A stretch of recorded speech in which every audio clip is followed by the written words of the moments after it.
Hola amigos, tengan todos ustedes muy buenas noches. Les saluda David Villarreal desde IPOPS, Instituto Peruano de Orientación Psicológica en Lima, Perú, para tratar en esta oportunidad un tema muy polémico: tratamiento del TOC en la terapia breve sistémica, fases de la intervención. Uno de los problemas más complejos de tratar, más difíciles, si se quiere ese término, hasta hace unos tiempos, algo que constituye un reto es el tratamiento del trastorno obsesivo compulsivo.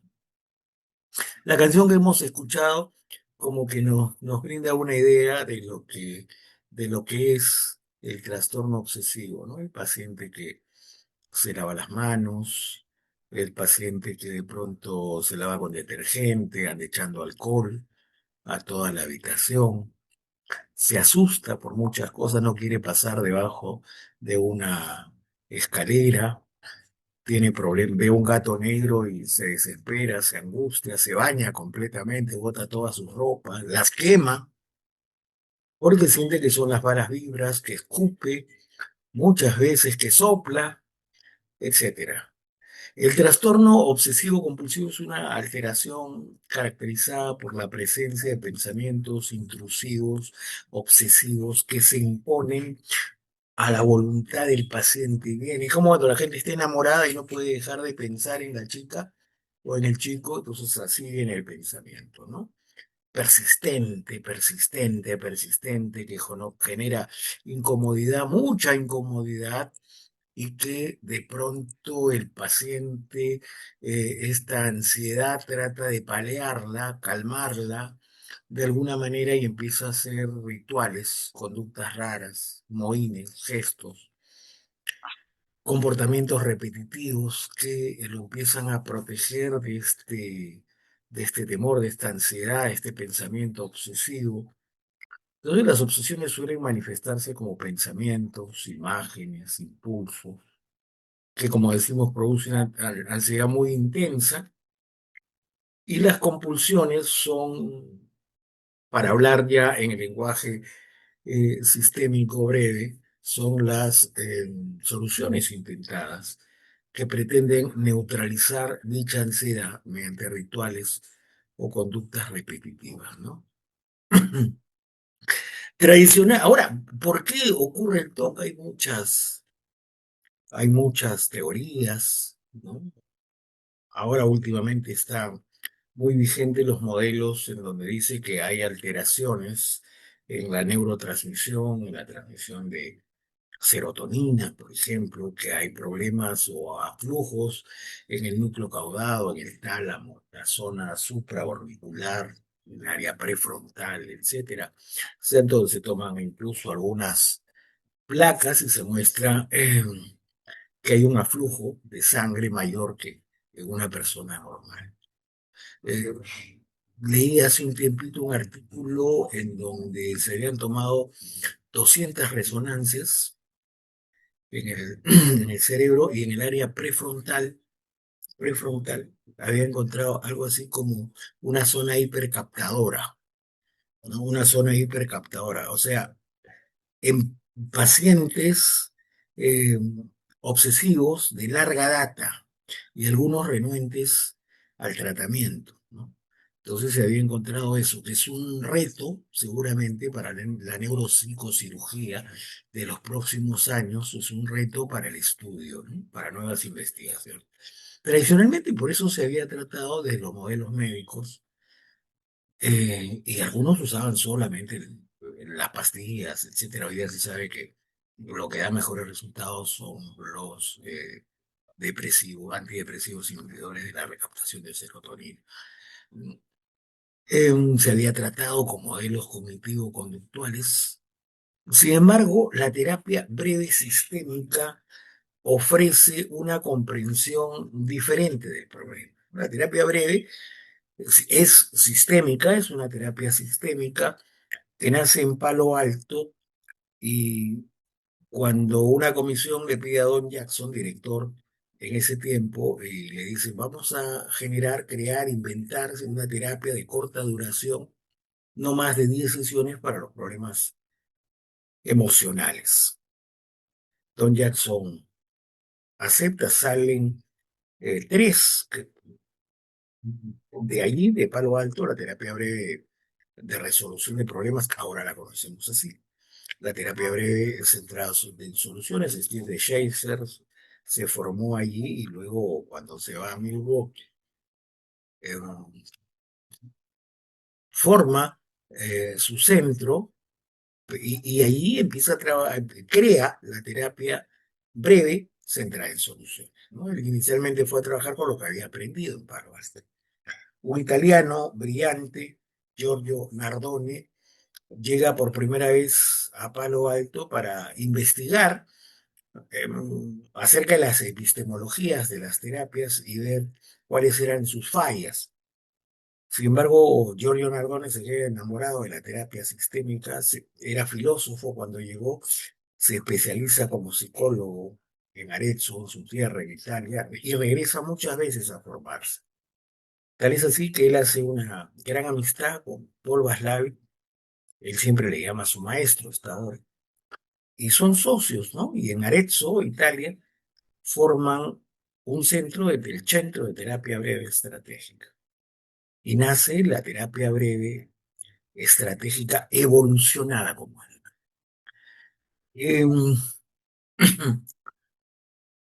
Estas tres orientaciones son sistémicas. En el transcurso de la reunión de ahora, iremos exponiendo algunas opiniones. Acá en IPOPS venimos trabajando con pacientes obsesivos hace algún tiempo. Y una de las estrategias que nos está funcionando mejor y estamos reportando en un congreso reciente de Solfam, presentamos el caso de un paciente con TOC tratado con terapia breve sistémica, desde la terapia breve estratégica y la terapia breve centrada en soluciones. Estamos trabajando un protocolo que próximamente lo vamos a publicar de intervención en terapia sistémica breve, en terapia sistémica breve para el TOC. Bueno, entonces decíamos, desde este enfoque, el síntoma no es visto únicamente como una alteración individual, sino como parte de un sistema de relaciones, ¿verdad?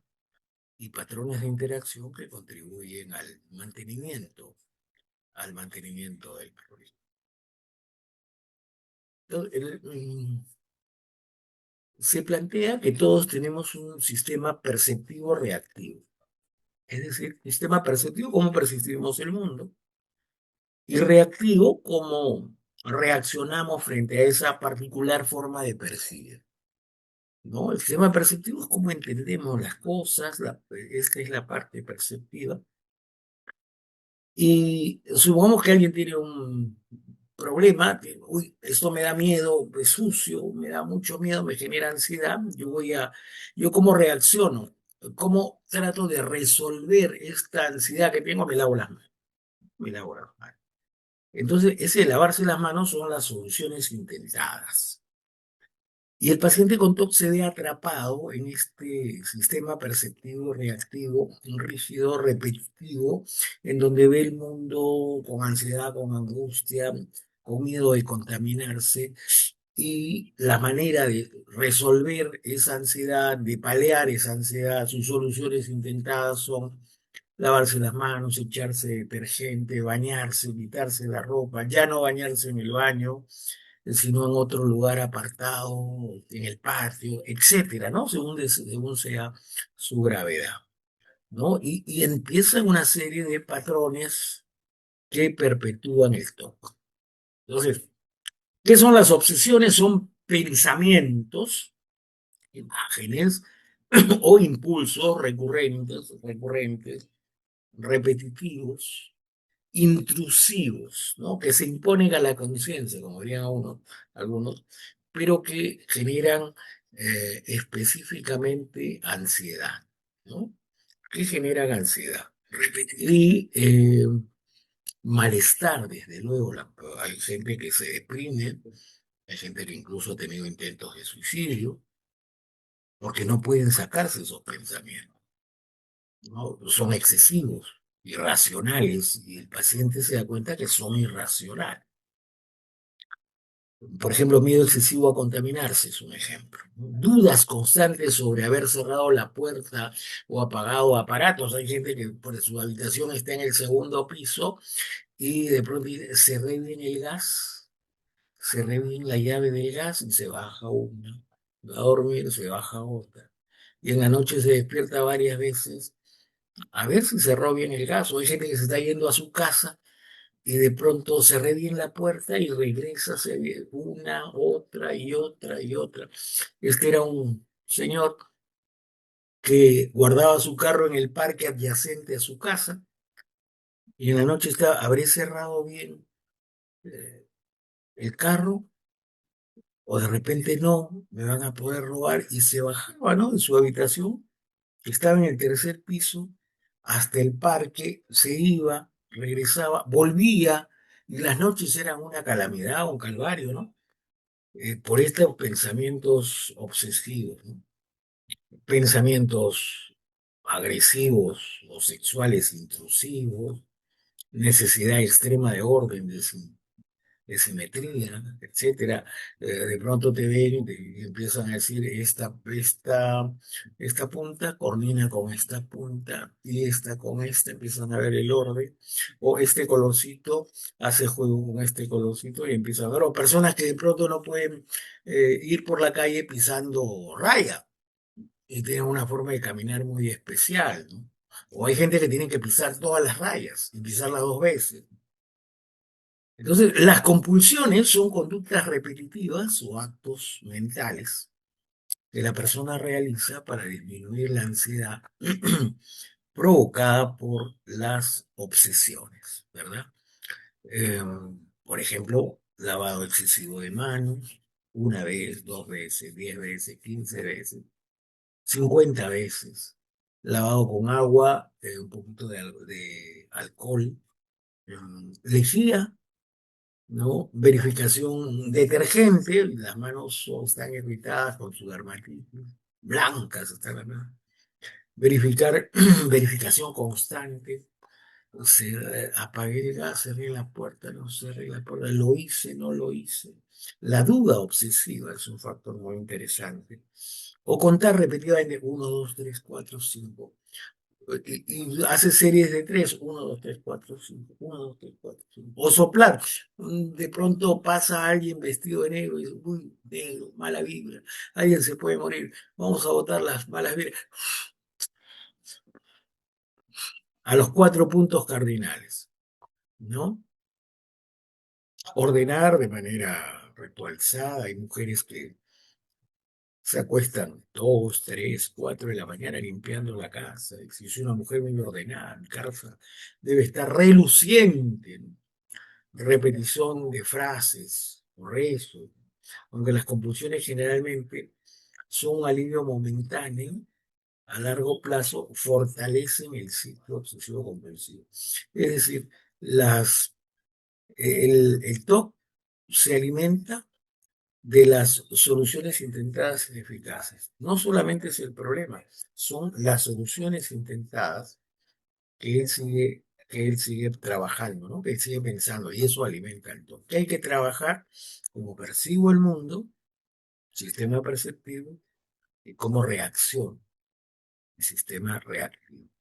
Este sistema perceptivo reactivo tengo que trabajar, ¿no? Con muchas técnicas que tienen que ver con la reestructuración. Nardone le llama estratagemas, y ha diseñado incluso un protocolo.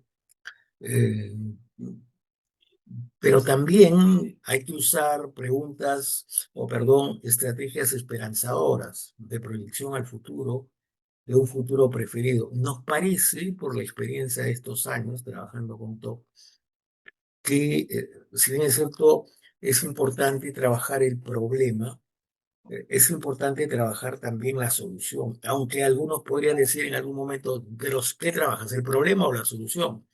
Pero estamos hacia el 2026, ambos son terapias sistémicas y en algún punto podemos usar cosas de uno y de otro, ya nadie es terapeuta breve puro, yo soy de no centrado en soluciones, yo soy estratégico, porque la realidad se impone. Nosotros hemos encontrado en el TOC una forma importante de lograr mejor tratamiento, acortar los tiempos y mejores resultados es del problema a la solución, ¿no? Incluso cuando podemos mandar una tarea al paciente, podemos hacer, por ejemplo, imagínate que tú has cumplido esta tarea, ¿qué me contarás la próxima semana?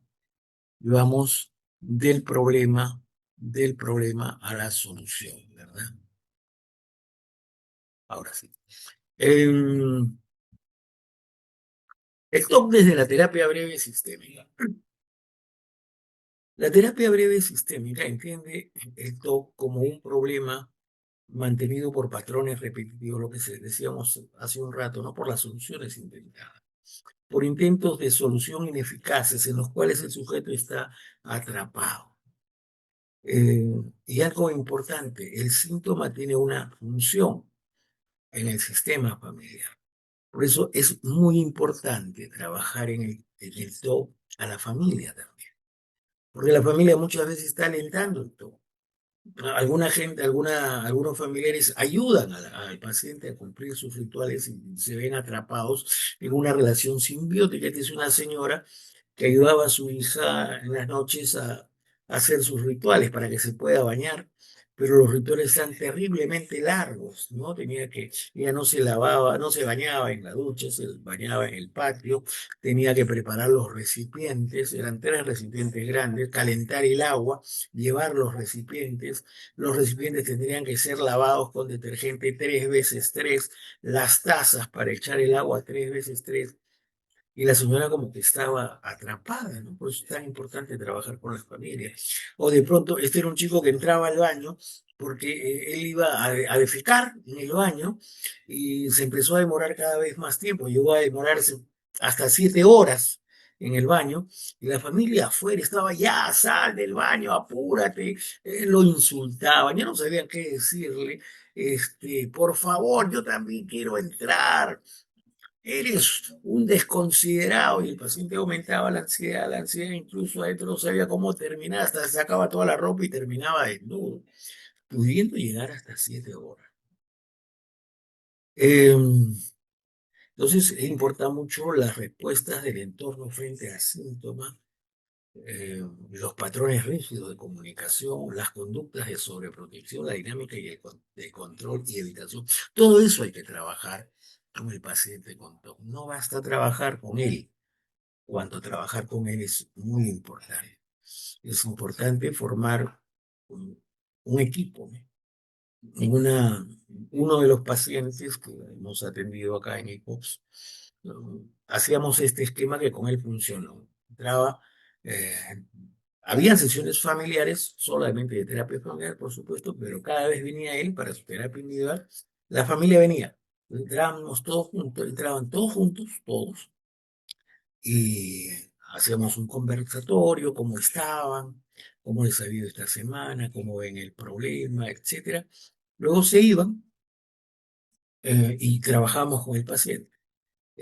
Terminábamos con el paciente, hacíamos una devolución y la familia entraba como para despedir la sesión, ¿no? Mostraba, cada uno ofrecía qué iba a hacer, se proponía, eh, y estábamos algunos minutos con él y al final hacíamos una devolución para toda la familia, ¿no? Habíamos creado que somos un equipo y el paciente redujo muchísimo sus tiempos de tratamiento, redujo muchísimo sus tiempos de tratamiento. Entonces, principios, uno de los fundamentos de la terapia breve sistémica es que las soluciones intentadas suelen convertirse finalmente en el verdadero problema, por todo lo que se daba. Era una chica que venía de la academia y todos la habían saludado, le habían dado besito y llegaba a la casa y decía, abran la puerta, no me toquen, váyanse, y se empezaba a desvestir en el camino hacia la ducha. Y ya le habían preparado la ducha con todo, con alcohol, lejía, con muchas cosas, y entonces ella llegaba y se bañaba. Una vez que se bañaba ya se quedaba tranquila. ¿no? Es decir, esas soluciones intentadas repetitivas de todos los días ayudan a mantener el problema.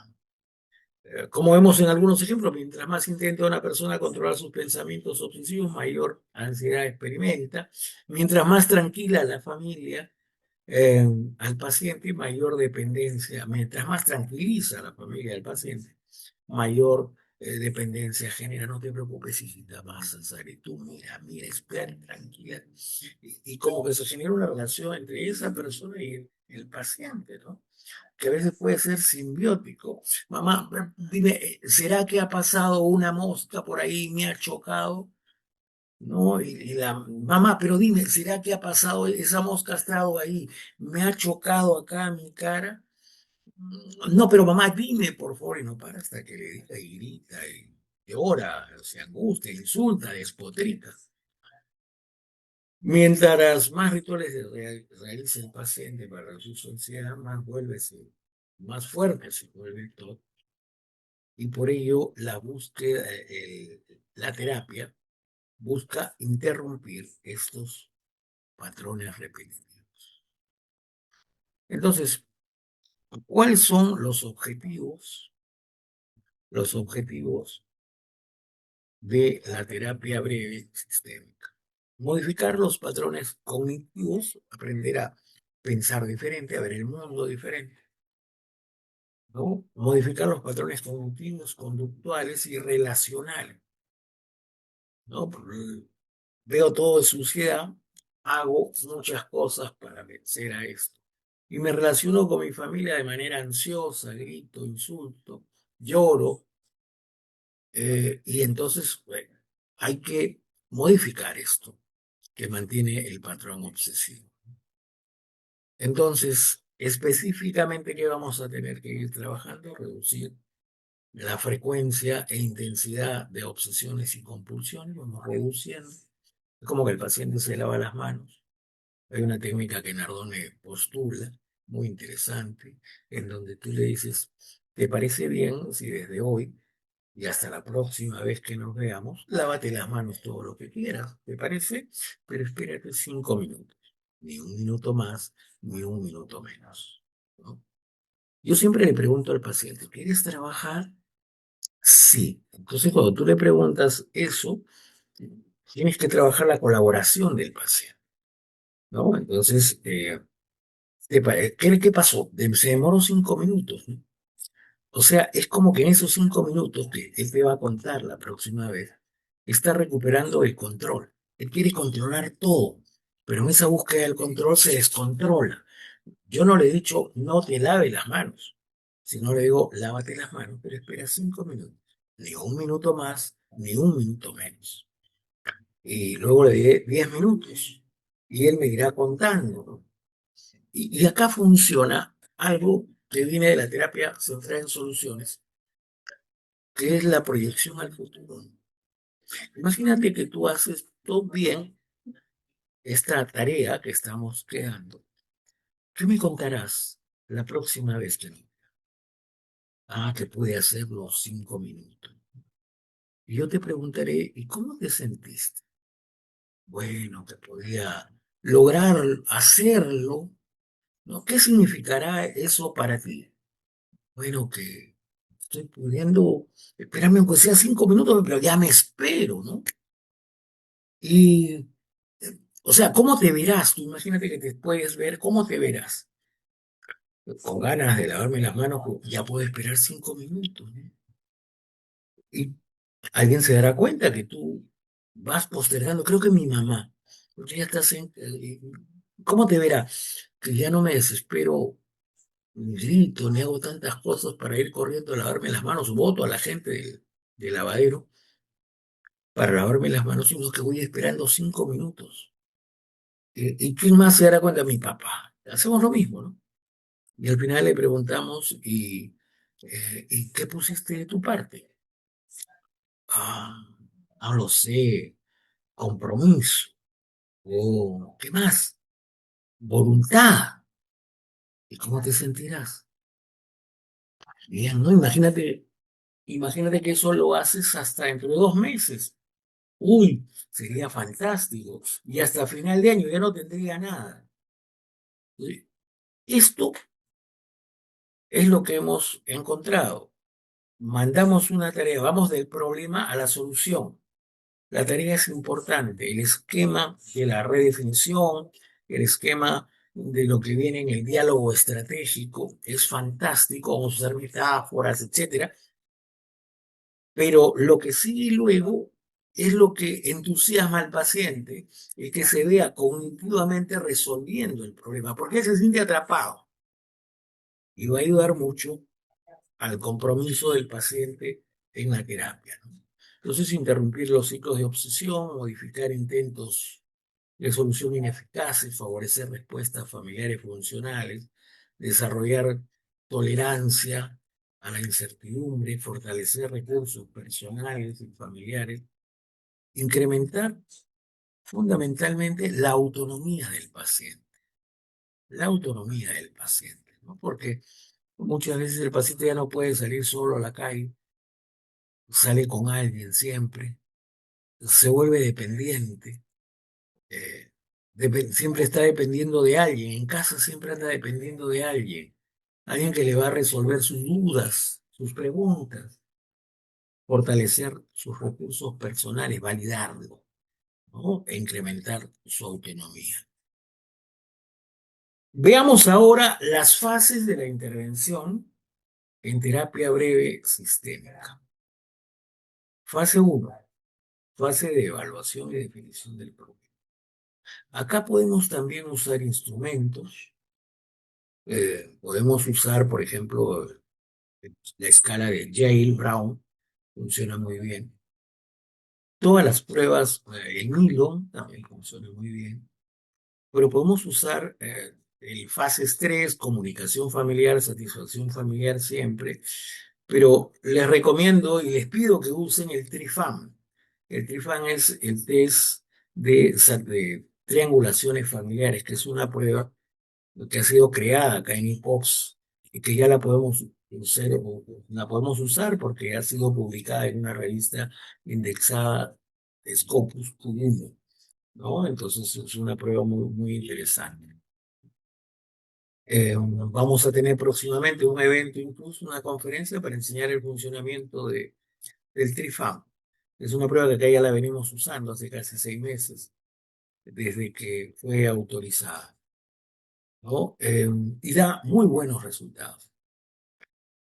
La fase de evaluación y definición del problema, la primera fase tiene como finalidad comprender cómo funciona el TOC. O sea, ¿cuál es el problema? ¿Qué, cómo, no, por qué ocurre el TOC? Porque acá no se busca el por qué.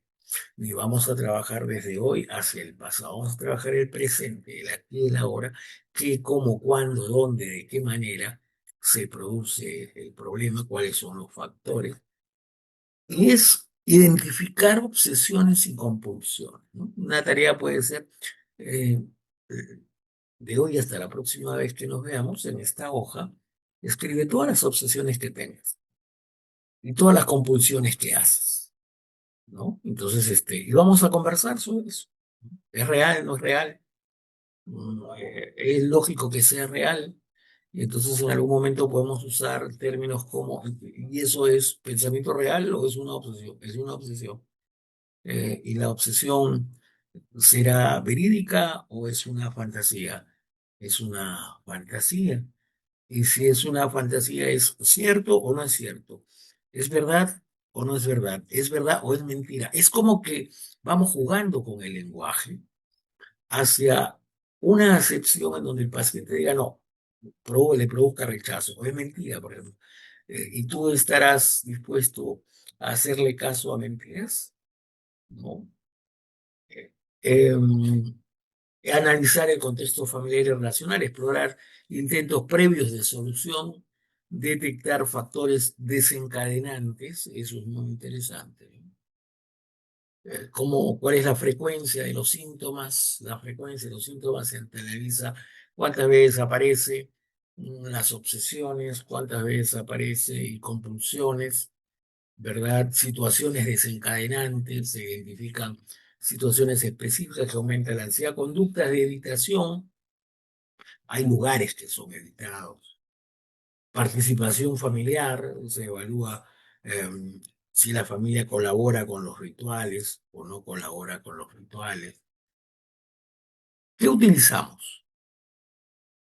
Técnica, entrevista sistémica, ¿no? Eh, En la entrevista sistémica vamos a observar la dinámica familiar, la adaptabilidad, la cohesión, el problema actual, los mitos, las triangulaciones, ¿no? Etcétera, ¿no? Las preguntas circulares, una pregunta circular es una pregunta con un hecho. El paciente es como que nosotros le decimos, ¿qué crees tú que sentirá tu familia cuando tú estás lavándote las manos por tanto tiempo? Cuando el paciente está bien metido en la obsesión, le cuesta mucho trabajo ponerse en el lugar del otro. Y es como que se congela y entender cómo sienten los demás, ¿no? Observación conductual, reencuadre inicial. El síntoma se redefine como un patrón relacional, como una forma que tiene el paciente de expresarle algo a la familia, como un patrón relacional, tiene un mensaje, tiene un contenido. Segunda fase, formulación sistémica, fase de formulación sistémica. En esta fase el terapeuta organiza la información tenida y construye hipótesis sobre el funcionamiento del problema. ¿Qué será lo que puede estar ocurriendo? Hay que comprender cómo se mantiene el TOC, la hipótesis, identificar secuencias repetitivas, detectar funciones del sistema, establecer objetivos terapéuticos, esto es muy interesante, en los cuales participa el paciente.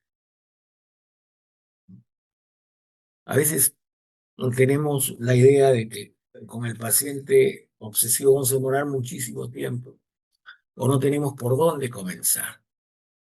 Eh, la terapia breve tiene un orden, una manera de cómo trabajarla. Por eso las formaciones incluyen eso, ¿no?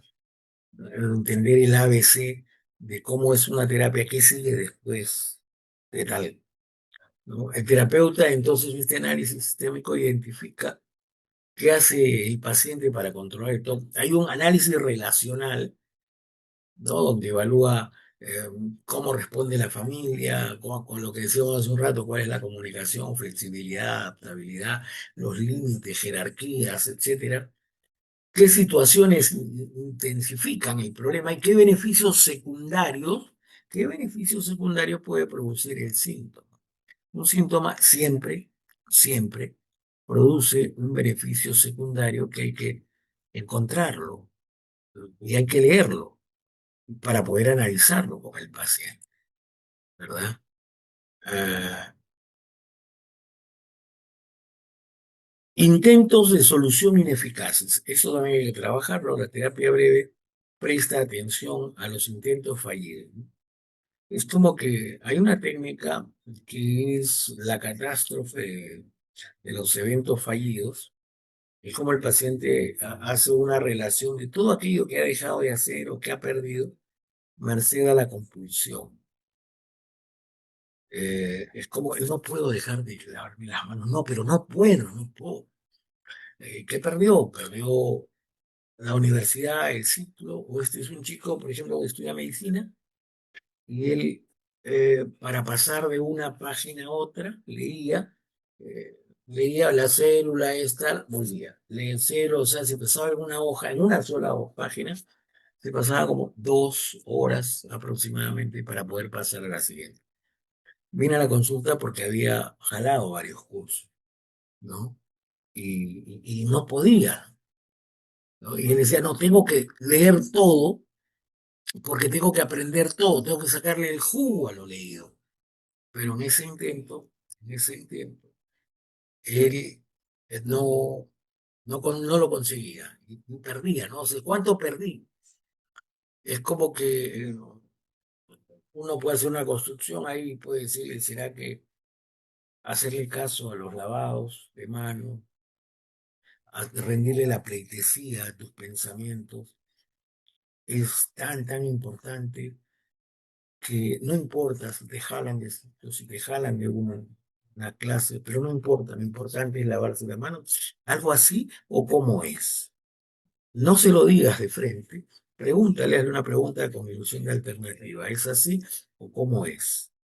Y entonces el paciente pensará y analizará. Eso es un punto importante con el paciente, porque muchas veces él se queda, entre comillas, congelado y piensa que lo que dice es una verdad real, real, real, y no admite la posibilidad de análisis, ¿no? Mm, y las soluciones intentadas son para eso, para buscar la tranquilidad constante, evitar situaciones temidas, pedir confirmaciones repetitivas, realizar rituales para reducir la ansiedad, la sobreprotección familiar, intentos que mantienen y fortalecen el todo.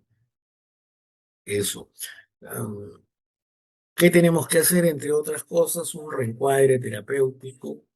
El problema no solo es el pensamiento obsesivo, sino la lucha constante por intentar controlarlo, ¿no? A veces la familia lo presenta como él, que es el malo de la película, y no entiende el sufrimiento que está viviendo. Habrá que reencuadrar esto. La fase de interrupción del patrón disfuncional. Aquí, esto es el núcleo de la intervención. El objetivo principal es romper el ciclo obsesión-compulsión. Eso, y modificar las dinámicas que mantienen el problema. Vamos a usar algunas técnicas, la postergación del síntoma, que funciona no solamente para la obsesión, ¿no? En los casos de trastorno a la conducta alimentaria, tú puedes decir a una paciente, ¿cuánto tiempo te demoras desde que comes hasta que vomitas? 15 minutos, 20. ¿Tú crees que puedes llegar a 30? Sí, bueno, desde hoy hasta la próxima vez que nos veamos, luego de comer, vomita todo lo que quieras, pero espérate 30 minutos, ni un minuto más, ni un minuto menos. Y muchas veces, y por ahí va a empezar a sobrepasar 1 hora, 2 horas, etcétera. Objetivos: reducir las compulsiones, disminuir las conductas evitativas, interrumpir los rituales, debilitar los intentos de control excesivo. Técnicas utilizadas. ¿Qué técnicas vamos a utilizar? La prescripción del síntoma consiste en pedir al paciente que realice voluntariamente el síntoma en momentos específicos. Lávate mucho la mano y cuando tú llegues a 5 minutos, detén, le prescribes el síntoma. Objetivo: romper la automatización. De eso se trata. Que él tenga el control, incrementar la sensación de control, ¿no? Puedes añadirle, ¿no? Después que llegas a 3 minutos, 4 minutos, detente, aplaude, di tantas cosas, si se puede, yo puedo, etcétera. Date una vuelta y no hagas nada 10 minutos después.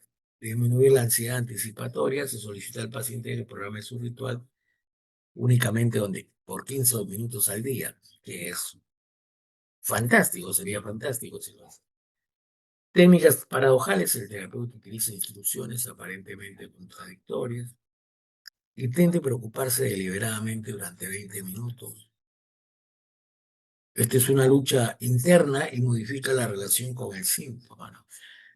Hay técnicas paradojales, ¿no? Por ejemplo, en una familia en donde no eran obsesivos, pero eran muy ansiosos, todos se ponían nerviosos. La madre le decía a sus hijos, tienes examen y no sé cómo te veo tan tranquilo. Tu hermano ya tiene gastritis, de tanto que se preocupa por sus exámenes. No te pasa nada, ¿no? Entonces prescribimos la regla. Paradojal, la regla era la manera de ser buen hijo, eh, es ser preocupado y ansioso, ¿no? Don Luis, ¿puede usted dirigir la preocupación cada noche de la familia?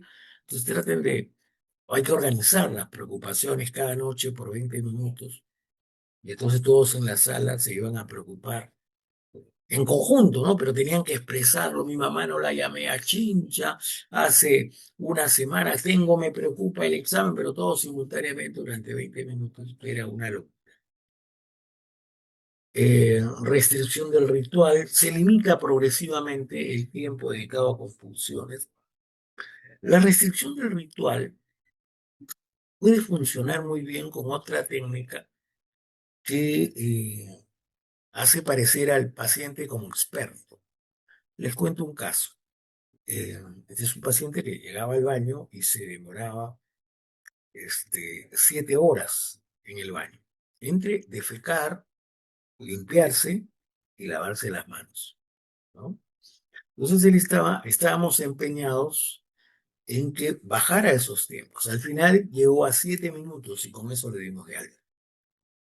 Él dividió los tiempos en 3 momentos: cuando defecaba, cuando se limpiaba y cuando se lavaba las manos. Entonces, se volvió mi aliado. Yo le digo, tú eres el que más sabe eso, analicemos cómo podemos hacer para poder disminuir los tiempos. Ayúdame con algo, ¿no? Y entonces empezó a dar ideas a cómo usar el papel, etcétera. Pero incluso en cada sesión traía un gráfico. Esto es un gráfico del tiempo de defecación, este es el tiempo de limpieza, este es el tiempo de lavado.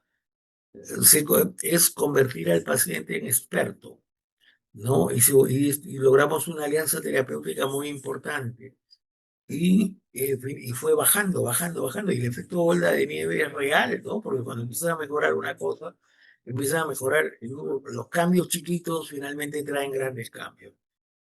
Tareas terapéuticas, por ejemplo, registre sus obsesiones, registro de sus compulsiones, o por ejemplo, posponer, ¿no? Posponer la postergación del síntoma.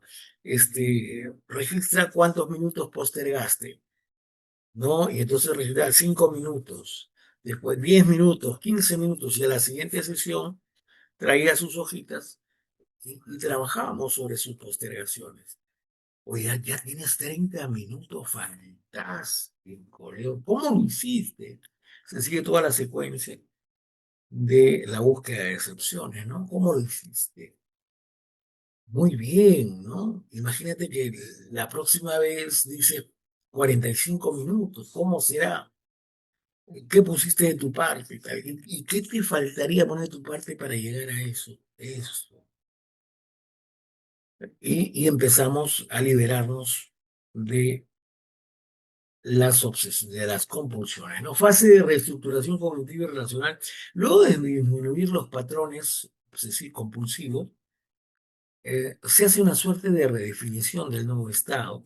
Se trabaja sobre los significados asociados al síntoma y al paciente mismo lo vamos redefiniendo, ¿no? Como que es un tipo luchador, valiente, como que puede, como la metáfora, yo te veo que es como que eres como un alpinista, que hay muchos metros desde abajo hasta la cima, pero tú vas allá por la mitad, te caes y te levantas, qué tal fuerza, pero miras a la cima y dices, está más cerca. Y te veo que vas avanzando cada vez. Y alguna vez se decía, ¿no te parece? Sí, pero voy a llegar a la cima, me dice, bravo, ¿no? No está prohibido decirle, wow, bravo, eso ayuda mucho en la sesión, ¿no? Salvador Minuchin hablaba sobre la espontaneidad terapéutica. Es lo que hacemos cuando trabajamos con niños, ¿no? Le chocamos las manos, nos sacamos un títere y le decimos, mira, mira, bien, bien, etcétera. El objetivo acá es modificar las reglas, las creencias rígidas. El paciente cuando tiene más tiempo de obsesivo dice, pero ¿cómo voy a dejar de serlo? He sido obsesivo tantos años. ¿Cómo vivir la vida sin ser obsesivo? Incrementar la flexibilidad cognitiva, mejorar la comunicación familiar y fortalecer los recursos emocionales. Trabajo cognitivo. El terapeuta, entonces, hay que trabajar el pensamiento, cómo ve el mundo, las soluciones intentadas y hay que crear su futuro preferido, ¿no? Lo cual lo va a llenar de emoción. El paciente va cuestionando progresivamente los pensamientos disfuncionales. Entonces, ¿es verdad o es mentira? ¿Y vale la pena invertir tanto tiempo para creer? O empezamos a reestructurar. Cuando tú tienes ganas de lavarte las manos, como que recibes dos mensajes, ¿no? Uno, el más próximo, dice, ah, me tranquilizo. Pero el otro es como que no es tan bonito, ¿no? Porque te dice, pero al hacerlo eres tú y solamente tú y nadie más que tú, que está cronificando tu problema y está haciéndolo más largo cada vez. Yo no te voy a decir que lo dejes de hacer porque de repente no puedes hacerlo. O puede ser que la próxima vez no lo hagas, pero si lo haces, piensa que hay dos mensajes. Uno de tranquilidad y el otro que te preocupa porque estás cronificando el... Y hablamos sobre eso, ¿no? El terapeuta ayuda al paciente a cuestionar los pensamientos, el perfeccionamiento, la catastrofización, la intolerancia, la incertidumbre.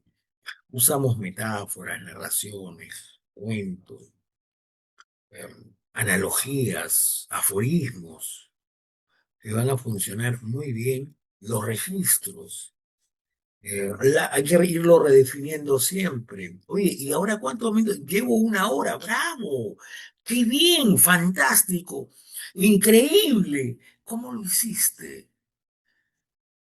¿Será que estás recuperando ahora cada vez más, de una manera incontenible? Ese control y es como que tienes una escobita y estás barriendo las obsesiones y las ideas. Algo así, sí, estoy muy sorprendido. Hay que valorar al paciente y darle el crédito a él o a ella. Crédito que lo hace sentir importante, valioso, y lo motiva mucho. Hay que entusiasmarlo con el éxito.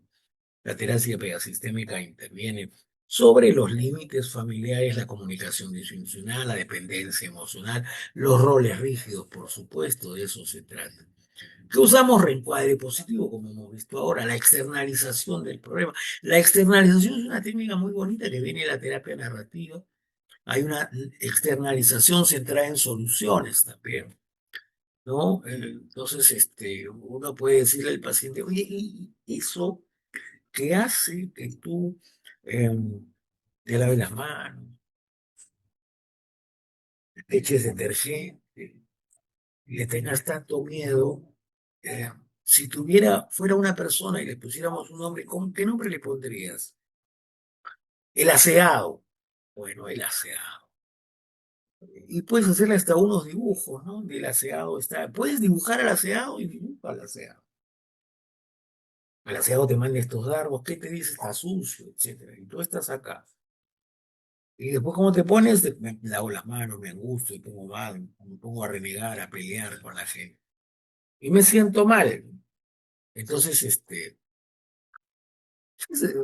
la técnica dice que alguna vez tú le ganaste al aseado, pero yo he encontrado que hay que decirle primero, ¿qué será lo que tú estás haciendo? Y a la luz del gráfico, que hace que el aseado te maneje, te domine, te tenga en sus manos como un títere, y que hace que tú sientas todo esto. Mira que le brindo atención, le brindo atención. ¿Y qué pasaría si tú al aseado bloqueas esta atención? Ya no pensaría, pues ya no pensaría. Y harías todo esto, ya no lo haría. Imagínate que tú aprendes a bloquearlo y qué me contarás la próxima semana. ¿No? La externación tiene muchos pasos y vamos proyectando el futuro, etcétera, pero eh, funciona muy rápidamente y es muy bueno es una muy buena técnica para trabajar los TOCs, ¿no? Técnicas de comunicación, se promueve la autoeficacia, la autonomía, la regulación emocional, la tolerancia a la ansiedad, ¿no? La tolerancia a la ansiedad es como que nos amigamos con la ansiedad, no hay que tenerle miedo, hay que amigarse con la ansiedad. Eh, la fase 5 de consolidación y prevención de recaídas. La última fase busca mantener los cambios terapéuticos, mantener los cambios terapéuticos. O sea, hay que trabajar las recaídas. Imagínate que vienen estos pensamientos, otra vez, ¿qué haré? Ya sé que los puedo vencer. No haré lo de antes. Tú le puedes decir, es como que cuando uno crece, crece, crece, es muy difícil reducirse, ¿no? Porque ya tus huesos crecieron, tus manos crecieron, y ya no eres el pequeñito de ahora, ¿no? ¿Tú sientes que has crecido? Sí, mucho. Consolidar los logros terapéuticos, fortalecer la autonomía. Ahora sale solo a comprar, se sube al bus, agarra el bus, ya no lo considera sucio, ya no está con su plastiquito, con su bolsita para agarrar las perillas, ni con su papel higiénico. Él tenía un paciente que se usaba tres rollos, esos grandes, esos grandotes, para ir al baño cada vez, preparar al paciente para las dificultades futuras, disminuir la dependencia terapéutica, ¿no? Hay aquí algunas estrategias, revisión de avances, siempre tenemos que revisar los avances, esto es muy interesante, qué cambios te alcanzó, qué cosas estás haciendo ahora, te gustaría seguir haciendo de aquí para adelante, Eh, qué cosas ya no haces ahora que piensas que ha sido bueno dejarlo, o qué cosas sientes que nunca más harás. Identifica señales de recaída, el paciente aprende a reconocer sus señales de recaída, a cómo incrementa la ansiedad, conductas evitativas, reaparición de rituales. Acá la familia juega un papel muy, muy interesante. Es como que la familia tiene que estar alerta de esto. Un plan de afrontamiento donde se diseñan estrategias específicas. Escribir es muy bueno. Cuando el paciente tiene ansiedad y que tiene que escribir, hay una técnica que se llama el diario de a bordo, que se usa mucho para el pánico, pero para esto también funciona. Cuando el paciente se llena de ansiedad, es bueno que escriba todo, ¿no? Es como que tú le dices, quiero hacer una conexión entre tu cabecita y el papel, ¿no? De lo que se trata también es de distraerlo, ¿no? Un seguimiento terapéutico, las sesiones se espacian progresivamente para fortalecer la independencia. Conforme va mejorando, vamos separando las terapias. El papel de la familia en el tratamiento es fundamental dentro del enfoque sistémico.